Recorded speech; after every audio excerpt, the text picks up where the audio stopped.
Deu estar fora, també. Vale?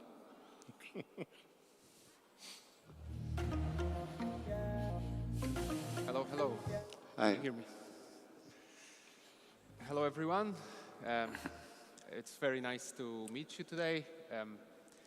Happy to be here and happy to be on the stage with wonderful guests today. We are going to talk about the Brave New World, the innovation, and how to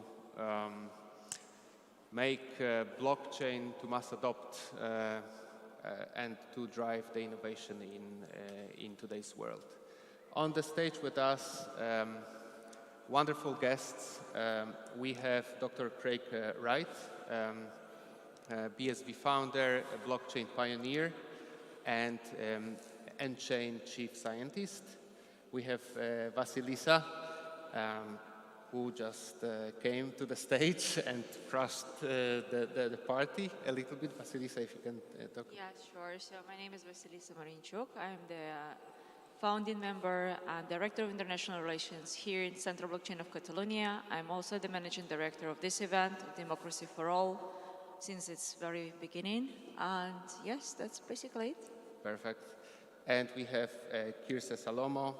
Quirze is President Center Blockchain of Catalonia and also CEO of Anima, a beautiful and wonderful metaverse startup.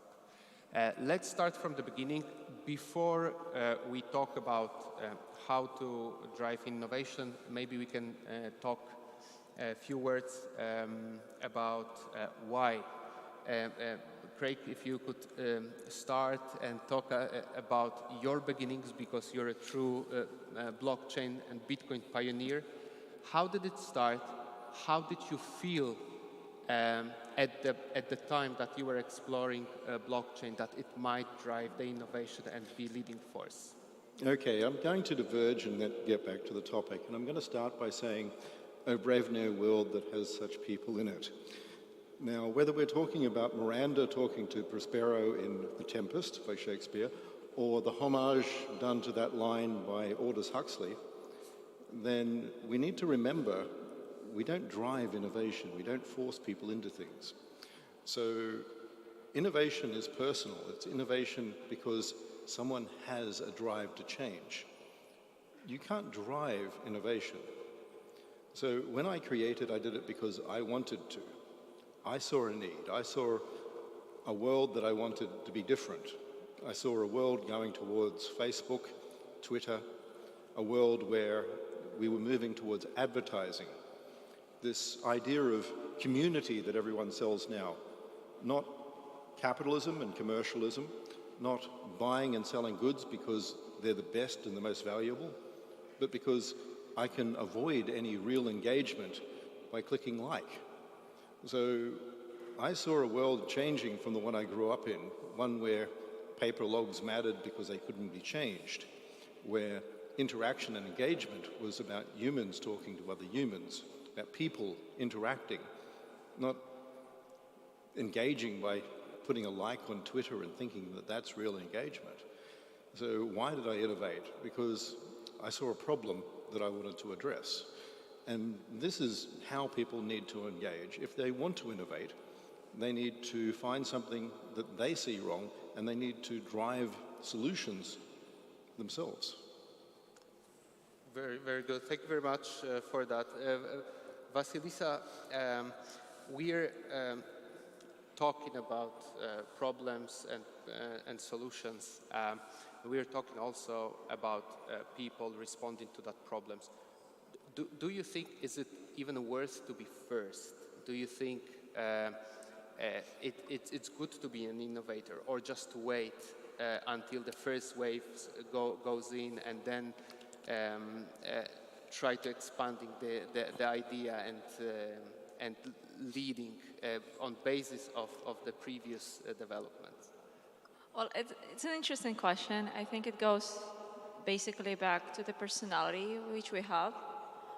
Some people are leaders, some people are followers. Nothing wrong with anything. It's perfectly fine to be on each side. Being the innovator, being the person who actually drives the change himself because he wants to change something, not because somebody told him to do so, but because he was literally curious about how things can be done differently. You have to have I'm sorry to say, balls for that, literally. Not everybody do. So we can work with the mindset of the people. We can educate and tell people that it's okay to go and fail. It's okay to try new things. And if something doesn't work out, no crying, just go and try something new, always. So is it good or bad? It's hard to say. I mean, just because you yourself have to be very honest with yourself. Say, okay, something is wrong in this room, right? And I can sit here, either be silent or even worse, which people most of the times do, and they're complaining, without doing anything to make it right, to correct it, to change it, to make it better. Or you can try. Maybe you will not succeed from the first sight, but you can succeed later. So I think that we need people like that. We need to teach our kids that they can go and try changing things. And if something doesn't work out from the first sight, that's also okay. That's fine. You can try another time. And this will help them to innovate, to create, first of all, more. Here's so maybe we can expand this question a little bit, because it's always technology versus the people. So on one hand, we might have a problem. We have people, innovators, but we also have technology.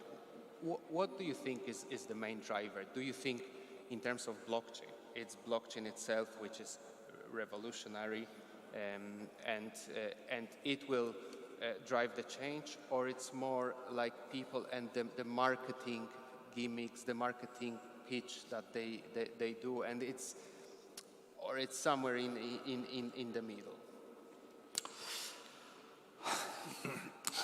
First, I fully agree with Dr. Craig on the innovation is a very personal question, and it's just do it. There is a problem, go to solve it. No? That fully agree on that. But what you're asking me, if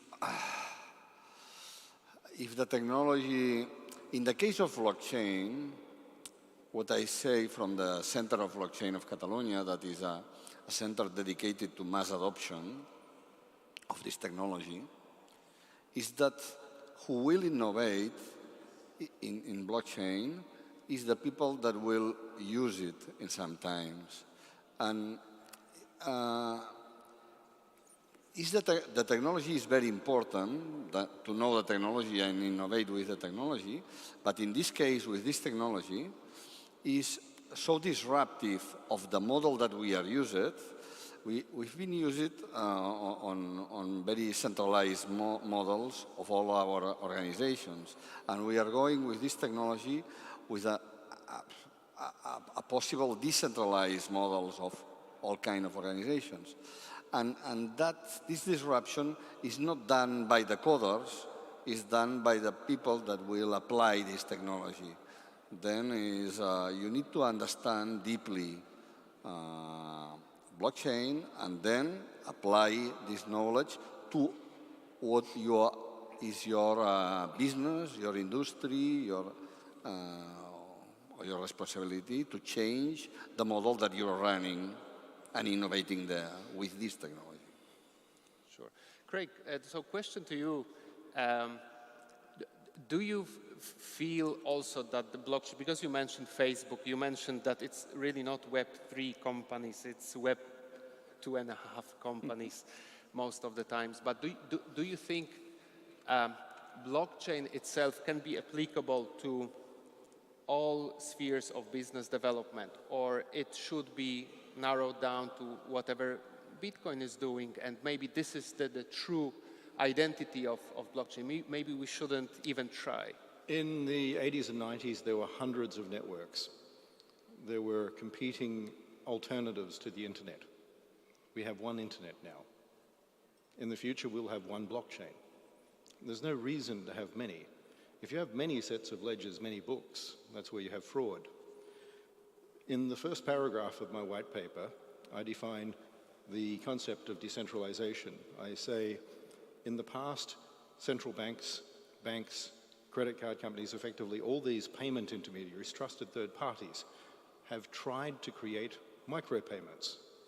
But the cost of intermediaries makes that too expensive. For Visa to do it requires 20 to 40 cents per transaction. For banks to do it requires even more. So none of these have achieved the primary purpose, which is micropayments. The holy grail, the problem to be solved, micropayments. So we're not looking at a system that is there for decentralization's sake. We're looking at decentralization because it enables low-cost payments. So Bitcoin isn't there to deliver decentralization. It is decentralized because that enables micropayments. Now, that's where things are going to be effective.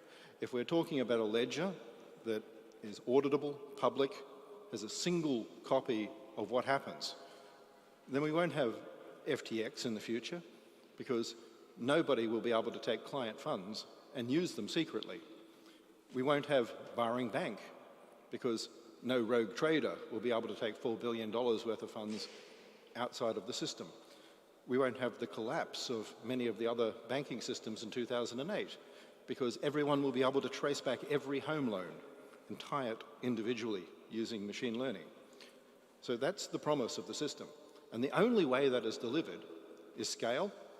And we're not talking tens or hundreds of transactions, even thousands. We're talking in the future billions of transactions a second.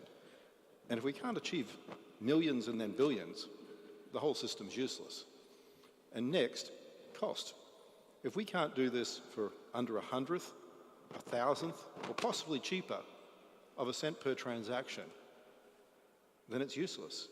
Because if we see systems like Ethereum or BTC that trade at scale, when they start being used, at 50, 60, 70, sometimes over $100 per transaction, that's not inclusive, that's not decentralized, that's not distributed.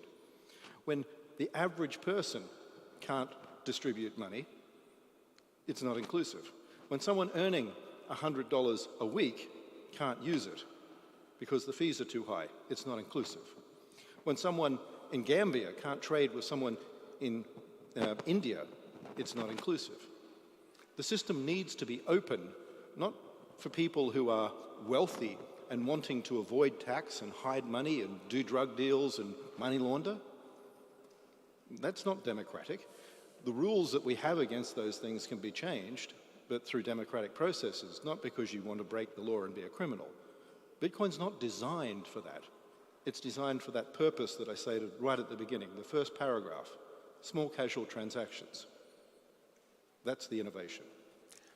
On the other hand, we also have blockchains, and we have this blockchain trilemma, where you cannot have fast and super decentralized and super secured and also cheap. And what do you think about other blockchains? No, we don't. Like Solana, we have, Algorand? No, we have Zuko. Zuko, who formed Mojo Nation and Mnet, which was a decentralized peer-to-peer cryptocurrency from 2002. So Bitcoin wasn't first. Zuko actually had one before me. The difference was the economics of the system and why he did it. He started Zcash, not because Bitcoin solves micropayments, but because he wanted a system that solved drug sales, child porn, money laundering. Zuko wanted Silk Road version 2 to work. Bitcoin doesn't enable that. It's not anonymous. It's not designed. It's designed to be traceable. So his dilemma isn't decentralization. Decentralization is where some person in Nigeria who earns $2 US every day can trade, and that they can trade with someone without going to America and build code without leaving their home, where billions of people can use it simultaneously. That's decentralization. His idea is basically twisting the words and saying decentralized means that government can't stop my drug deal, that Ross Ulbricht won't be in jail for threatening to murder people, for hiring people to kill, that criminals won't be prosecuted because they're unable to be touched by government. That's not decentralization, just as criminal. So the dilemma, we can scale to billions of transactions a second. Is it decentralized? Yes, because nodes can come and go at will. Trusting the work of the proof of work that has been published. Note that I just said trusting. The white paper doesn't say there is no trust. The misquoted phrase at the end of the first paragraph states that there has been no trust solution ever found, and there never will be, that works completely trust-free. Trusted third parties are not no intermediaries, not no trust. There's a reason you need trust, because just because you have a blockchain doesn't mean you suddenly trust the buyer, the seller, the delivery. It means you can build things. It means you have a record. It means you have an audit trail. But that's the problem. The so-called trilemma is, how do we commit crime without having an audit trail? And I'm sorry, it's not a dilemma I accept. Let's move to trust, because Craig, To innovation. you spoke a lot about the trust. As I said, blockchain is one thing, Bitcoin is one thing, people are people, and at the moment we have a lot of untrust in the market, especially with the recent developments of centralized exchanges that also touch on Web3 and blockchain, and the blockchain space is basically affected by this. Kirsa, what do you think about the trust? Because flipping the coin, if we want to have mass adoption, and if we want to also convince people to use blockchain products and Web3 products, how can we approach this from that perspective? Are you for total decentralization, or wherever the Web3 is developing at the moment? How do you see these things? How to convince people to join Web3? Well, to convince the people is normally if there is a use case that is a killer application and the people uses like this because it gives value to them and is easy to use, and that is the way to convince. To reach this status, possibly the trust is one ingredient that you should put inside, and I am agree with Dr. Craig another time that the blockchain is not invented for criminals and doing bad things, just the opposite. It's for the good. And let's say that more and more, and I am optimist and a techno-optimist, and more we see use cases of the blockchain for good and for doing very good things. The micropayments is clearly one very important use that more and more we need in the world, in such a global world. But there is other use cases from this technology. Just the panel or two panels before, we've seen Keynote, we've seen Nacho Alamillo talking about diplomas, academia diplomas. That is a very important use case and is now supported by the European Union, an institution. Okay? That it gives trust to all this space and this technology. Is more and more we will see this technology working with, let's say, the the normal businesses and the normal institutions, more and more this trust is coming on the table. To me, always I've been agree with, I think was Michael Casey, who built it the word of trust machine for the blockchain. And I think that is curious, at least that a technology that is giving trust needs more trust to be used. Okay, it's kind of. I think that blockchain is a technology that, in the center, we use to highlight this part of the trust, putting people together in the way that they can trust themselves to do a thing together. Then the technology itself is a distrust machine, okay, that should be well explained, but it's like this. Yeah, this is interesting because as we discussed, blockchain is blockchain, but blockchain is used for different things. We don't have only Bitcoin, we have also Ethereum and other blockchains, and in the end, we have micropayments and financial solutions that are inclusive for many people. On the other hand, we also have crypto JPGs and monkeys and NFTs that sell on blockchain, and they have nothing to do with the original purpose of that.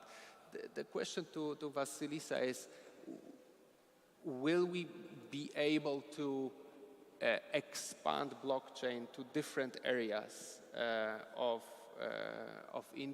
different industries, not only financial transactions, and will that work in the end? Is there a place for blockchain everywhere and to cover the whole all the verticals? Well, I believe absolutely, because eventually blockchain is built to hold transactions, and any reference is a transaction. Anything which you write on the blockchain or you put into the block, and when the block is bigger and you have more opportunities to put more things there, you can use it everywhere. I mean, right now, regardless of the chain or protocol which we're discussing, we can see that little by little companies, governments, they try. So you can already use blockchain for traceability, like for example, in the food industry, right? And we see some examples. They still like this is the first steps which companies are taking. Maybe they're not using the best blockchains, maybe not, but at least they're moving towards the right direction. Also the healthcare. So again, that's not only traceability, but it's also your personal data and the apps which are using the zero knowledge technology. So we're absolutely moving towards the direction where this becomes a universal technology as internet became. That's why we're talking about the Web3, right? And we're saying that everything which was existing in Web 2 for the past 20 years, or plus minus, right, is going to be changing towards this new Web 3 ecosystem. But it takes some time. So some of the steps are awkward. Again, there are mistakes. Not all the solutions are good. And there is a lot of smoke over there. We have a lot of projects which has no value for anybody. Honestly, like people doing these projects to get a quick buck, or because they believe in some beautiful idea, which is eventually, if you sit down, you put down on a business plan, you analyze it, you'll say, this will never fly. But people are dreamers, they're trying their best, that's okay, again. But there are lots of projects like that. They're gonna die eventually. There are lots of coins which are right now on the market will end up in zero value. Because originally, there is no real value. And the market, the people, the government, little by little looking into what's going on, they will be looking, well, for the trust, for the actual value for themselves. What does this technology, what does this protocol, what does this project is doing for me?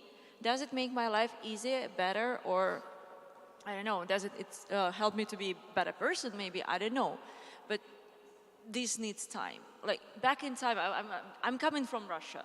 So my childhood went in 90s when my whole country was a very big criminal affair. Let's say there was like different clans, you know, fighting for the power of the rest of the Soviet Union. And there were lots of people creating these scams and stuff in the real world, let's say. And even there were tons of exchanges, like exchange for everything. Like, oh, we are trading these coins, we are trading that coins. Oh, they were not coins, they were for goods and services. All of this is not existing anymore. Nothing is existing anymore. Only the proper exchange is in place. One is certified, legalized, everything. So all these things are disappearing. So we are still in a very early, immature stage. So of course we have lots of, as I already said, smoke over there. This will go, and only the solid, valuable projects for the humanity, for the business, for the companies, for the governments will remain.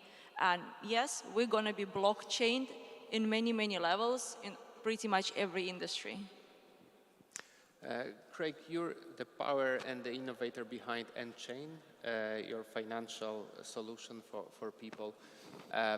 Could you explain how you're driving innovation there and how you're addressing the problems of people? So, first of all, I'm going to diverge, and then I'll bring this back again, by stating that when I hear the word decentralized, usually what I think about is the movie Idiocracy. I think people walking around going, but it's got electrolytes. You hear blockchain, it's decentralized.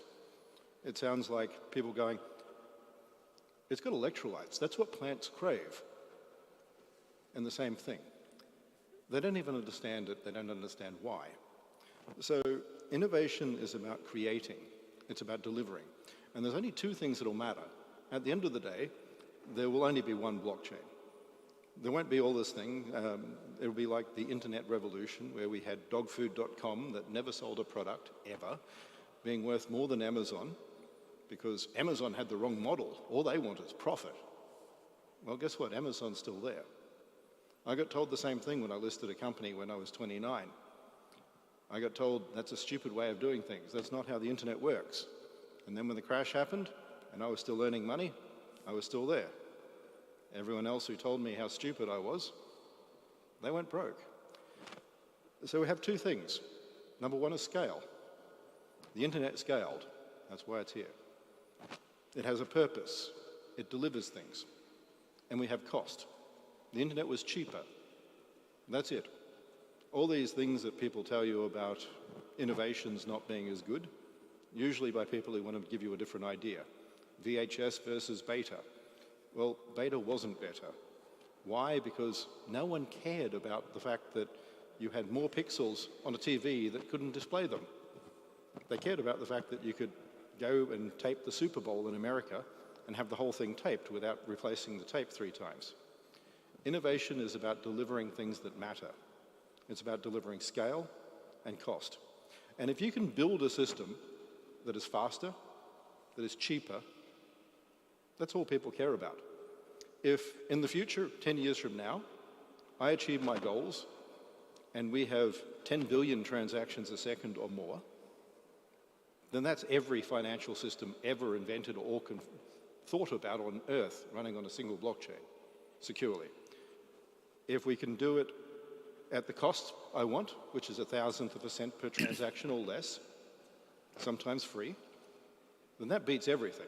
That means Amazon will be coming to us because we'll be cheaper than Amazon for processing. We'll be cheaper than Microsoft's solution. We'll be cheaper than IBM. We'll be cheaper than every bank, SWIFT, government, etc. And if you think that economics don't matter and that central banks won't come knocking at our door because we can cut their costs by 1,000 times, and that's what we're talking, then you don't understand innovation. That is great what you're saying. Let's explore more about one blockchain for all. Could you explore more about this idea and also the idea of seamlessly using the blockchain? Because if I look at the normal person's perspective, probably most of the people don't care whether this is blockchain or something else, as long as it's seamless and it gives them what they need.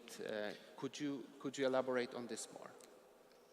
Back to idiocracy and the whole, but it's decentralized. We have electrolytes. So what? The answer is, does it deliver what people want? And people aren't there going, but it's decentralized. People don't sign up and use things because it's decentralized. They use things because it delivers a service they want at a cost they want. Now, if you're talking about tracing goods, services, buying, say, food and knowing where it came from, traceability is important. If you're talking about the ability to buy something online and have records so that you can pay your taxes honestly, that you can record everything over time, know where the products are, whether they've been delivered, whether you've got a receipt, good. If you're talking about property records and knowing that if someone hacks your server or your home machine or your email, that suddenly your house doesn't belong to someone else because possession's not ownership, then that's things that people care about. If you're talking about the integrity of records and parents knowing about what their children are doing, then that's important. If you're talking about developing these applications, then what you're really getting to is the same issue that we had on the internet. It's an underlying plumbing layer, and most people don't care. People don't care that they're using TCP/IP. They care that they connect to other people. People don't care that they're using blockchain or Bitcoin. They care that they can send money. They care that they can save records. They care that they can track things. Lots of reasons to do this. So if you want to build something not because it's decentralized, but because it delivers a purpose. If I want to track food so that I know the source of what I am eating, if that matters to you, then that's important to people.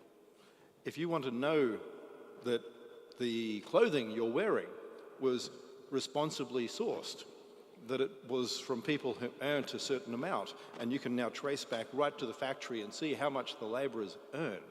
Not each person so that you can say, Bob earned that, but the pseudonymous records so that you know the people in that factory had a living wage, because you only want to buy from people who pay a living wage, then blockchain enables that. And someone can build an application to do that. Not because it's decentralized, but because you care about the end worker and you want to buy products that deliver that service because you care. That's the whole thing.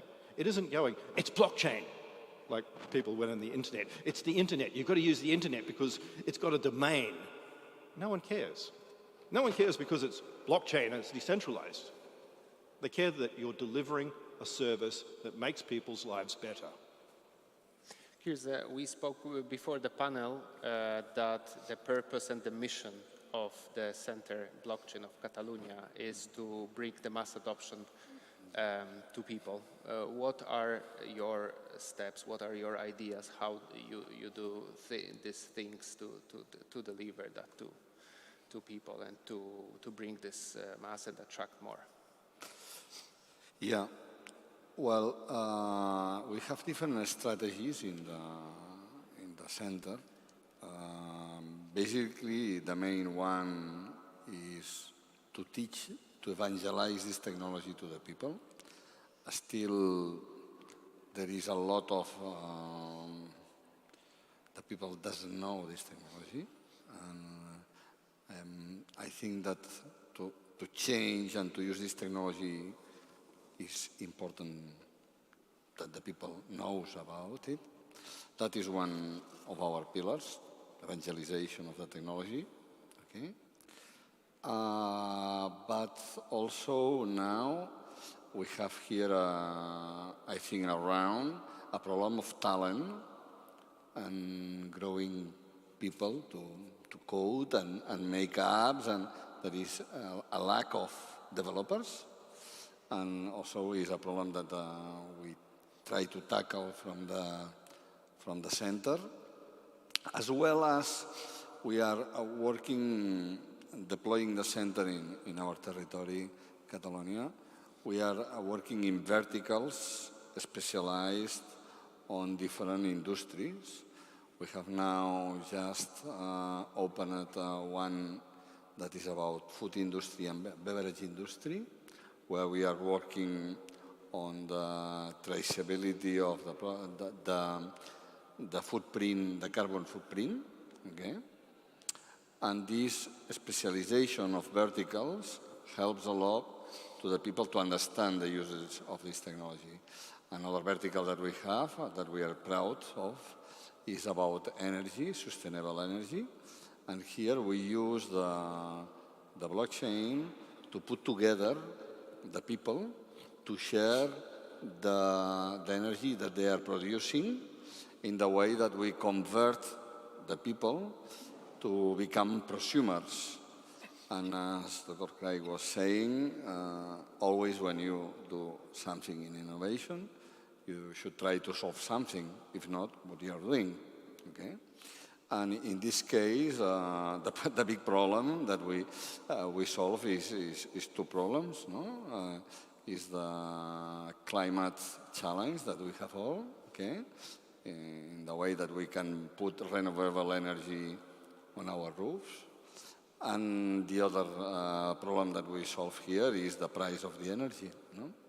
And we produce more, and we can become self-sustainable in energy in the country if everyone puts solar systems in our roofs.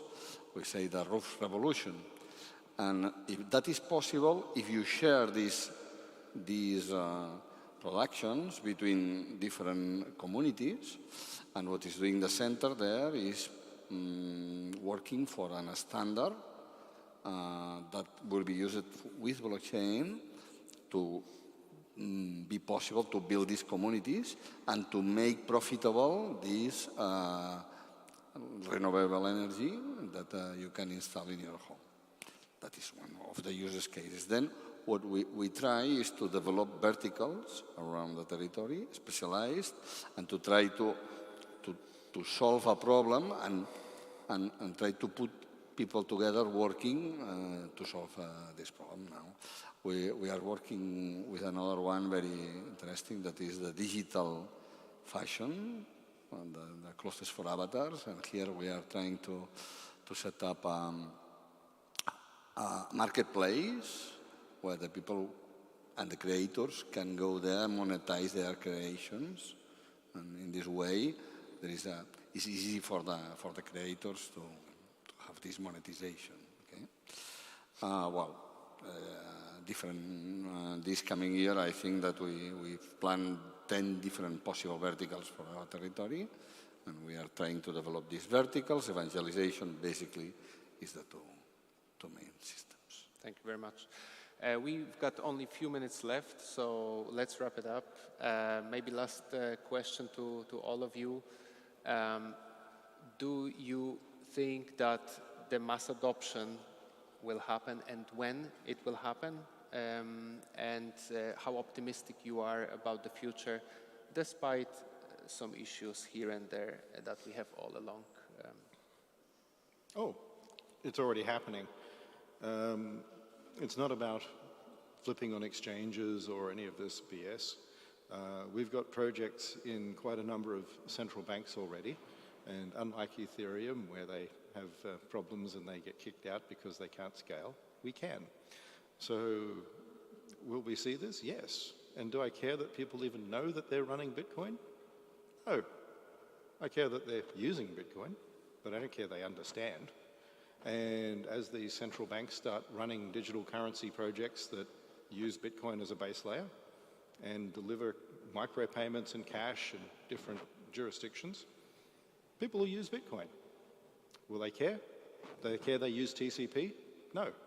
They care they get their email, they care they get their Facebook cat pictures, they care they get their whatever else. In the same way, I'll be plumbing. We'll provide that. And if people have no idea what they're using and whether it comes from me, I'm still happy. Vasilisa? Well, I think we are very much on the way. I mean, it's very hard to say if it's going to be like decade or 5 years or 20 years, but we're there. As I was saying, it's like companies, governments, banks, individuals, they're starting to use the technology. As soon as there is utility and value, they switch in very quickly. That's a migration which happens over the years. As soon as the more utility projects you have, the faster people are switching. And I agree very much with Craig. Finally, it doesn't really matter if they know what is behind the scene, because that's not about this. It's finally what service are you providing, what purpose are you serving, right? So that particular application, that particular company or bank or government, again, you have your things to deliver, and if the best way to deliver it is to put the blockchain behind it, that's what you do. And we're moving towards that direction steadily, and I'm quite positive about the final results. Kirsa? Well, I told before, I am a techno-optimist, and it's quite dangerous to ask me this question. But I think that we have here in front of us a mass adoption that will become from the metaverse.